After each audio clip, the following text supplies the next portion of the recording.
여러분 안녕하십니까? 광주 MBC 뉴스데스크입니다. 윤석열 정부가 힘찬 출발의 신호를 알렸습니다. 광주 전남 시민들도 관심 있게 20대 대통령 취임식을 지켜봤는데요. 인수인 시절 윤 대통령이 보여준 모습에 비춰보면 호남 발전과 관련해서는 기대보다 우려가 더 큰 상황입니다. 송정근 기자입니다. 윤석열 대통령이 취임식을 갖고 5년 임기에 제20대 대통령에 공식 취임했습니다. 윤 대통령은 자유라는 키워드를 전면에 내세우며 국민이 진정한 주인인 나라로 재건하겠다고 다짐했습니다. 이 나라를 자유민주주의와 시장경제 체제를 기반으로 국민이 진정한 주인인 나라로 재건하고 윤석열 대통령의 취임과 함께 지역차별이 해소될지 시험대에 올랐습니다. 우선 문재인 정부 때부터 추진했던 정책의 지속성을 바라는 목소리가 큽니다. 9년간 1조 6천억 원의 투자가 필요한 한국에너지공대부터 광주형 일자리 시즌2, 신안 해상풍력 발전 사업 등 광주 전남 미래 먹거리를 책임질 사업이 윤 정부에서 꽃을 피우길 바라고 있습니다.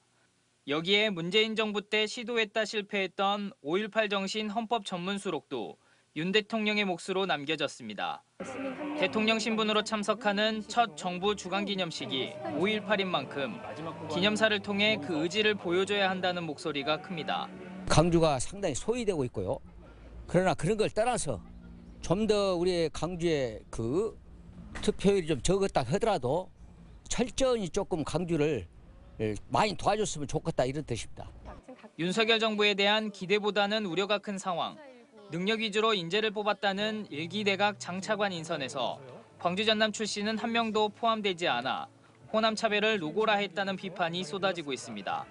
또 이런 인사차별이 예산 삭감으로 이어져 전남 지역의 수건 사업인 공리부대 유치가 어려워지거나 광주시가 건의한 초고속도로 건설이 어려워질 거라는 전망도 나오고 있습니다.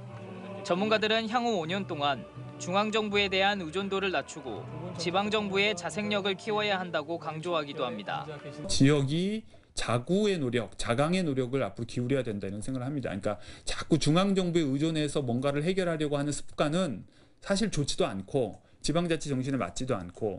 윤석열 대통령이 후보 시절 호남이 잘 살아야 대한민국 균형 발전이 가능하다고 강조했던 것처럼 임기 동안 그 말을 현실화시켜주길 지역민들은 기대하고 있습니다.